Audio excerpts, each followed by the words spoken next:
किसी ने बहुत सुंदर लाइन कहा कि if you born in poor it's not your mistake, but if you die in poor it's your mistake. इसका मतलब अगर हम साधारण परिवार में जन्मे तो ये हमारी गलती नहीं है। आप साधारण पटना आए, खाली हाथ पटना आए तो इसमें आपकी गलती नहीं है, लेकिन खाली हाथ लौट रहे हैं तो किसकी गलती है? हमारी गलती। अरे भैया, इंसान क्या, भगवान भी टेंशन में चले जाते हैं। भगवान को भी अपनी ताकत की अनुभूति नहीं हुई थी। आप देखिए ना, जब बजरंगबली को कहा गया सीता माता के पास संदेश पहुंचाना है और वह समुद्र के किनारे पहुंचे तो इतना बड़ा समुद्र देख करके माथा पकड़ करके बैठ गए थे। मित्रों, किसी ने खूबसूरत लाइन कहा कि जवानी हवा का झोंका है, जवानी कागज की नौका है, उठो जागो संभलो ऐ मेरे बिहार के नौजवानों, क्योंकि जवानी ही सुधरने का मौका है, जवानी ही सुधरने का मौका है।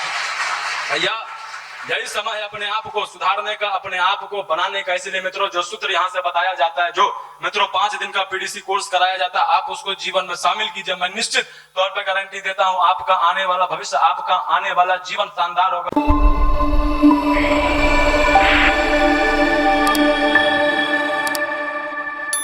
मित्रों, जिस शक्तिपीठ पर आप आज यहाँ पर बैठे हुए, यहाँ पिछले 30 वर्षों से कार्यक्रम चल रहा है। कितने वर्षों से? 30 वर्ष पहले ना तो इंटरनेट था, ना तो यूट्यूब था, ना तो फेसबुक था। तब से इस छत पर कार्यक्रम चल रहा है। और मित्रों, कार्यक्रम का एक ही उद्देश्य है कि कैसे आप अपने विद्यार्थी जीवन को शानदार बनाए, कैसे आप अपने जीवन को शानदार बनाए। देखिए साहब, किसी ने बहुत सुंदर लाइन कहा कि if you born in poor it's not your mistake, but if you die in poor it's your mistake. इसका मतलब अगर हम साधारण परिवार में जन्मे तो ये हमारी गलती नहीं है। आप साधारण पटना आए, खाली हाथ पटना आए तो इसमें आपकी गलती नहीं है, लेकिन खाली हाथ लौट रहे हैं तो किसकी गलती है? हमारी गलती है। अगर हम साहब गरीबी में हमारा जन्म लिए, बहुत लोग साधारण परिवार में जन्म लोग लेते, सोचते भैया हमारा नसीब ही ऐसा, हमारा जन्म किस परिवार में हुआ? साधारण परिवार में। हमारे अंदर तो ताकत ही नहीं है कुछ बड़ा करने की। भगवान ने तो हमको साधारण परिवार में जन्म दिया। कुछ लोगों के अंदर मन में ये सोच सोच करके टेंशन हो जाता है, तनाव हो जाता है कि भैया हम तो साधारण जन्मे, हमारे अंदर पावर नहीं है, महान बनने की, बड़ा बनने की पावर नहीं है। तो मित्रों, हमारा इतिहास हमको यही सोच बदलने को मजबूर करता है। हमारे इतिहास में ऐसे बहुत लोग साधारण परिवार में जन्म लिए, लेकिन जब उन्होंने अपनी ताकत को, अपने ऊर्जा को, अपनी शक्तियों को जगाया तो उन्होंने मित्रों बड़े से बड़े लक्ष्य को हासिल किया। आप देखिए ना, कलाम साहब बचपन में क्या बेचते थे? क्या बेचते थे? पेपर बेचते थे। हम लोग बेचते हैं? नहीं साहब। पेपर बेचने वाले का माइंड सेट क्या होगा? जरा रूम में जो पेपर देने आता है उससे जरा मिलिए, उसके विजन के बारे में जानिए, उससे पूछिए कि भैया आप तो पेपर बेचते, कैसा आपका जिंदगी है, जरा पूछिए। तो वह क्या बोलेगा कि भैया भगवान ने हमको कुछ दिया कहाँ, हमें तो साहब पेपर बेचने के लिए दे दिया। मेरे जिंदगी में कितना कष्ट है, कितना तनाव है, मेरे अंदर तो पावर ही नहीं है। लेकिन जब उसको बताइएगा कि भैया आप ही के भारत में एक ऐसे व्यक्ति जन्मे जो कि पेपर बेचते बेचते और देखिए भारत के राष्ट्रपति बन गए। आप देखिए ना, क्या कलाम साहब के जीवन में तनाव नहीं था? क्या स्ट्रेस नहीं था? पढ़े कि नहीं उनकी जीवनी? हम लोग यूट्यूब पर, फेसबुक पर बड़ा शान से बोलते हैं कि भारत के ऐसे राष्ट्रपति थे कि जो भैया पूरे साफ सुथरा साइंटिस्ट थे, लेकिन उनके जीवनी को पढ़िए कि उनके जीवन में भी तनाव आया था। और इस स्तर का तनाव आया था जब साहब वो देहरादून की परीक्षा दे करके आए, एनडीए की परीक्षा दे करके, और साहब एनडीए की परीक्षा नहीं निकली, तभी उनके मन में विचार आ गया था क्या करने का? सुसाइड करने का। भैया समझ, जिस युवा के मन में सुसाइड करने का विचार आ जाए, समझिए उसकी मेंटल स्थिति क्या होगी। आप समझिए कितना दुख में, कितना तनाव में कलाम साहब उस समय होंगे। ऋषिकेश में एक जगह है, राम झूला लक्ष्मण झूला, उसी के नीचे एकदम कूदने वाले थे। तभी वहां पर शिवानंद जी महाराज पहुंचे और देखा और उन्होंने समझ गया इस बंदे के अंदर मन में कुछ नेगेटिव भावनाएं चल रही है। उसने वहां पर कुछ ऐसा सूत्र कलाम साहब को दिया, कुछ ऐसी बातें बताई। आप देखिए, यही चीज समझना है। भारत का अध्ययन, भारत का विज्ञान, भारत का साइंस, भारत का स्पिरिचुअलिटी, ऐसा विज्ञान, ऐसा ज्ञान की बात उनको कहा कि जो कलाम साहब तनाव में थे और डूबने वाले थे, समुद्र में अपनी जान देने वाले थे, एनडीए की एक परीक्षा नहीं निकली थी, वही कलाम साहब जब अपनी ताकत को, अपनी पावर को, अपनी ऊर्जा को जब जगा लेते हैं तो मित्रों अगर वह एनडीए की परीक्षा पास करते तो एक सेना में जाते। लेकिन जब उन्होंने अपने ताकत को जगा लिया तो भारत के क्या बने? राष्ट्रपति। और राष्ट्रपति कितने सेना का हेड होता है? 3 सेना का। आप समझना चाहिए वो कौन सी बात थी, कौन सा ऊर्जा था, कौन सा चीज था जो सुसाइड वाले व्यक्ति के मन को इस तरह बदल दिया गया कि वह व्यक्ति भारत के राष्ट्रपति बन गया। तो भैया कोई तो पावर है, कोई तो टेक्नोलॉजी है, कोई तो चीज है जिसको मनुष्य अगर जान जाए तो वह साधारण स्तर का भी मनुष्य महान बन सकता है कि नहीं? बहुत सारे लोग हुए। आप देखिए ना, इन बल्ब का निर्माण किन्होंने किया? Thomas Albert Edison. उनकी जीवनी को पढ़िए ना। थॉमस साहब जब स्कूल गए तो स्कूल वालों ने एक लेटर लिख दिया कि भाई साहब कल से स्कूल मत आइएगा और माता जी को यह लेटर दे दीजिएगा। वह बच्चा सोचा, इस बच्चा है उम्र में, इंग्लिश पढ़ने नहीं आता था उतना, सोचा क्या लिखा हुआ है, माता जी से जाकर के पूछेंगे। घर पहुंचा, माँ से बोला, माँ इस लेटर में क्या लिखा हुआ है? स्कूल वाले ने मना कर दिया कल से आने के लिए, आखिर क्या बात है? मन में थोड़ा नकारात्मकता आया था उस समय थॉमस एडिसन। आप ही को अगर आपके कोचिंग वाले लिख के दे दे कुछ ऐसा, कल से आना नहीं है, लेके जाइए, तो आपके मन में जरूर चलेगा। लेकिन वो समझ में नहीं आ रहा था भैया क्या लिखा हुआ है।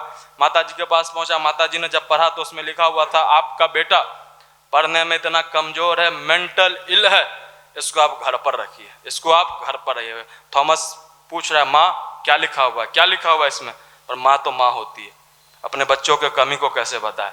माँ ने कहा, बेटे इस लेटर में यह लिखा हुआ है कि मेरा बेटा थॉमस एडिसन पढ़ने में इतना ब्रिलियंट है, इतना इंटेलिजेंट है कि इस स्कूल के टीचर की औकात नहीं है इसको पढ़ाने की। आप समझिए, ये बात कहा गया। अब उसी समय अगर थॉमस एडिसन को कहा जाता, अरे तो पढ़ने में बड़ा बकलोल है यार, एकदम बेकार है, एकदम कुछ नहीं हो पाएगा, तो क्या इस बल्ब का निर्माण हो पाता भैया?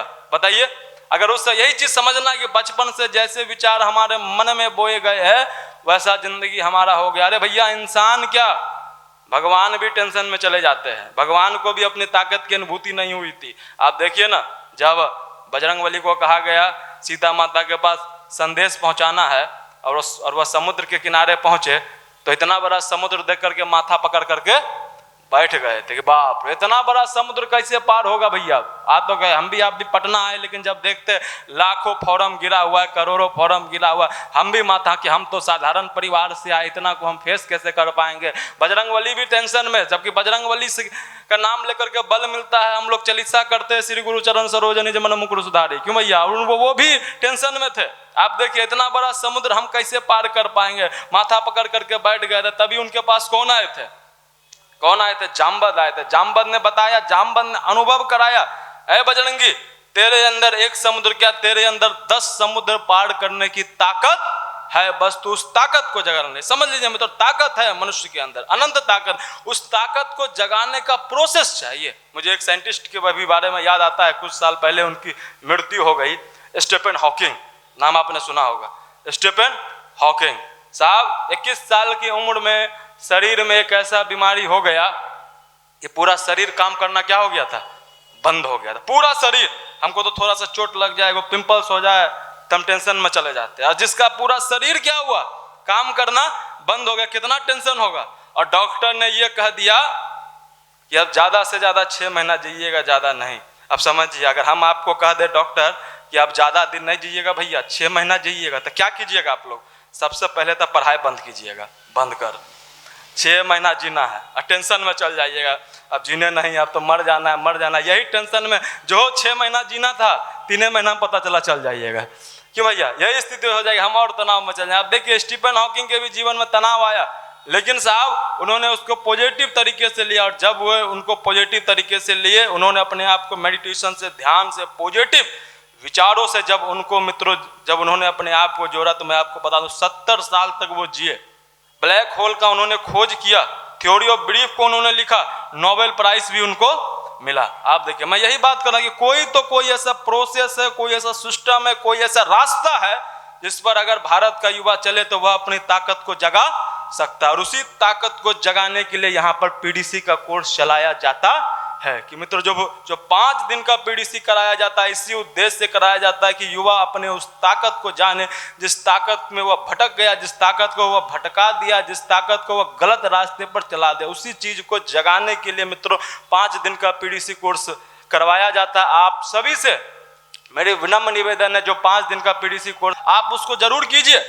हम लोग किए तो हम लोग को एक अफसोस हुआ कि भैया और पहले करते तो मजा आ जाता, और पहले करते, कोई बताने वाला, रास्ते पर चलाने वाला कोई मिला ना। इसीलिए ये जो 5 दिन का पीडीसी है, इसीलिए है कि मनुष्य अपनी ताकत को पहचाने, अपने अंदर के चिंता को, तनाव को दूर करे। आज सबसे बड़ी समस्या है मित्रों कि हम एक जगह तो बैठ जाते लेकिन मन से नहीं बैठ पाते। दुनिया का अगर सबसे कठिन काम कोई भारत अगर कोई है हमारे जीवन में, तो वह अपने मन को बदलना है। क्यों भैया, है कि नहीं?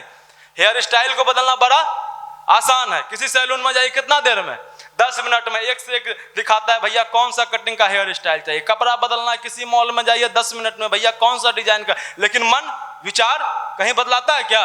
कहीं जाइए कोई ऐसा दुकान है, कौन सा विचार चाहिए भैया, कलाम साहब वाला विचार चाहिए कि विवेकानंद वाला विचार चाहिए, बताइए, तुरंत इंस्टॉल करा देंगे 10 मिनट में आपके मस्तिष्क में डाल। क्यों भैया, कोई है क्या? माफ कीजिए साहब, इस विद्यार्थी जीवन में अपने मन मस्तिष्क पे काम कीजिए, नहीं तो आने वाला समय, ये जवानी बीत जाएगी तो आने वाले समय में ये कोई नहीं पूछेगा कि भैया, आपसे लोग पूछेंगे कि पटना में आकर के आपने किया क्या। ये कोई नहीं पूछेगा कि भैया पटना में आकर के आपने कितना लॉज में घूमा, कितना आपने पटना का साहब पार्कों का चक्कर काटा, कितना आपने मूवी देखा। बोल सकते हैं क्या? आने वाला समय मानिए कुछ नहीं किया, कोई पूछा क्या किया पटना में, अरे पटना में तो 5 साल में हमने 500 वेब सीरीज देख लिया। शान से बताइएगा, पटना का हर एक गली घूमे, कहाँ कहाँ चैम्बर खुलल था वो पता था हमको एक एक कदम पर। यही बताइएगा क्या? आने वाला समय तो यही पूछेगा मित्रों कि ये जो जवानी मिली, ये जो रवानी मिली, ये जो समय मिला, ये जो माता पिता का पैसा मिला, ये जो आपको गायत्री शक्तिपीठ मिला, ये जो आपको साधन मिला, सुख मिला, सुविधा मिला, इसका आपने सही उपयोग किया कि नहीं? मित्रों, इस जवानी को आपने शानदार बनाया कि नहीं? किसी शायर ने बड़ा खूबसूरत लाइन कहा कि साहब जवानी हवा का झोंका, ये हवा का झोंका है, अगर एक बार ये आपके हाथ से निकल गया तो दोबारा नहीं आ सकता। फिर से चाहिएगा कि भैया मैट्रिक में गलती हो गया था, फिर से मैट्रिक में पहुंच करके उस गलती को सही कर दे, तो कर सकते हैं क्या? किसी का इंटर में गलती हो गया था, अब कर दे, नहीं कर सकते। मित्रों, किसी ने खूबसूरत लाइन कहा कि जवानी हवा का झोंका है, जवानी कागज की नौका है, उठो जागो संभलो ऐ मेरे बिहार के नौजवानों, क्योंकि जवानी ही सुधरने का मौका है, जवानी ही सुधरने का मौका है। भैया यही समय है अपने आप को सुधारने का, अपने आप को बनाने का। इसलिए मित्रों, जो सूत्र यहाँ से बताया जाता है, जो मित्रों 5 दिन का पीडीसी कोर्स कराया जाता है, आप उसको जीवन में शामिल कीजिए। मैं निश्चित तौर पे गारंटी देता हूँ आपका आने वाला भविष्य, आपका आने वाला जीवन शानदार होगा। मित्रों, गुरुदेव कहते थे युवा का जो मन है अभी गीली मिट्टी के समान है। गीली मिट्टी को देखिए, गीली मिट्टी से हम लोग बचपन में खिलौना बनाते थे ना भैया। गीली मिट्टी से राम भी बना लीजिए, राम की भी मूर्ति बना लीजिए और रावण की भी मूर्ति बना लीजिए। लेकिन एक बार गलती हो गया, मानिए गलती हो गया, पता नहीं था, हमको लगा रावण में ही ज्यादा मजा है, ज्यादा मजा रावण में ही दिख रहा था, हमने रावण की मूर्ति बना ली और अब हमको लग रहा है गलती हो गया, रावण की मूर्ति बना के सुखा दिए, अब लग रहा है गलती हो गया कि भैया राम की मूर्ति बनाए, तो इधर से मोड़िएगा तो इधर से टूट जाएगा, उधर से मोड़िएगा तो वही बात है। मित्रों, इसीलिए अपने आपका हमारा मन अभी गीली मिट्टी के साथ थोड़ा बहुत कठोर हो गया होगा, थोड़ा बहुत कठोर हो गया, लेकिन उस मन को बदलिए। भगवान ने हमको इस दुनिया में आनंद लेने के लिए भेजा है, लेकिन कुछ उसका सब लिमिटेशन है। कहीं पर भगवान ने कहा है कि आनंद लिमिट में लीजिए और कहीं अनलिमिटेड में लीजिए। हम क्या करते हैं कि जहां लिमिट में लेना है वहीं अनलिमिटेड ले लेते हैं, दुख में रहते हैं। क्यों भैया? 24 घंटा दुख में रहते हैं। यहाँ पर भगवान ने लिमिट में आनंद दिया कि भैया लिमिट में लीजिए, और लिमिट में ले नहीं पाते। आनंद तो लेना है लेकिन लिमिट में लेना। भगवान ने मनुष्य को जो सुख सुविधा, जो शरीर दिया, आंख दिया, नाक दिया, कान दिया, सब चीज, बॉडी का जितना पार्ट है उन सब पार्ट का काम ही है आनंद लेना। लेकिन कितना आनंद लेना वो आप पर डिपेंड। भगवान ने हमको जीव दिया, उस जीव से आप 2 आनंद ले सकते हैं, स्वाद का भी आनंद ले सकते हैं, शक्ति का भी आनंद ले सकते हैं। अब स्वाद में ज्यादा लीजिएगा तो जीवन में क्या रहेगा?